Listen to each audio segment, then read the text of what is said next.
ప్రియమైన దేవుని బిడ్డ, ఈ రోజు నువ్వు వెతుకున్నావు అంటే అది యాదృచ్ఛికం కాదు. నువ్వు ఇంకా శ్వాస తీసుకుంటున్నావు అంటే దేవుడు నీ మీద ఆశీర్వాదం లేదని అర్థం. ఈ రోజు నువ్వు బలహీనంగా అనిపించవచ్చు, కానీ దేవుడు మాత్రం నువ్వు ఇంకా పట్టుకుని ఉన్నాడు.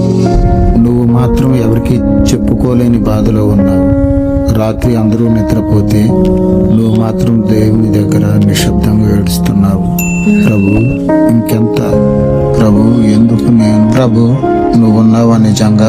ఈ ప్రశ్నలు అడిగినందుకు దేవుడు కోపపడడు, ఎందుకంటే ఆయన నీ కన్నీళ్లకు తండ్రి.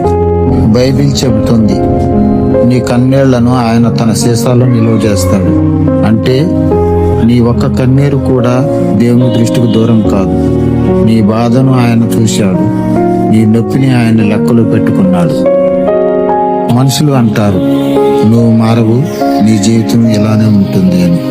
కానీ దేవుడు అంటాడు, నేను నిన్ను ఇప్పుడే కాదు, రేపు నువ్వు ఎలా మారబోతున్నావో కూడా చూస్తున్నాను. విత్తనం నేలలో పడినప్పుడు అది పాడైపోతున్నట్లే కనిపిస్తుంది, కానీ అదే రేపటి ఫలానికి కారణం. యేసుక్రీస్తు శిలువ దగ్గర అందరూ అనుకున్నారు అంతా అయిపోయిందని, కానీ 3వ రోజు ఉదయం సమాధి ఖాళీగా ఉంది. నీ కథ కూడా ఇంకో ఉదయం ఉంది. ఈ రోజు నీకు శక్తి లేకపోవచ్చు, కానీ నీ బలం నీ మీద ఆధారపడలేదు. ప్రభు అంటున్నాడు, నీ బలహీనతలోనే నా శక్తి సంపూర్ణమవుతుంది. కాబట్టి గుర్తుంచుకో, నువ్వు ఒంటరివి కాదు, నువ్వు మర్చిపోలేదు, నువ్వు ఇంకా దేవుని చేతుల్లోనే ఉన్నావు.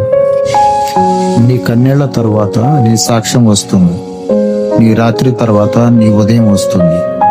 దేవుడు ఆలస్యం చేస్తున్నట్టు అనిపించవచ్చు, కానీ ఆయన ఎప్పుడూ తప్పు చేయడు. ఆమేన్.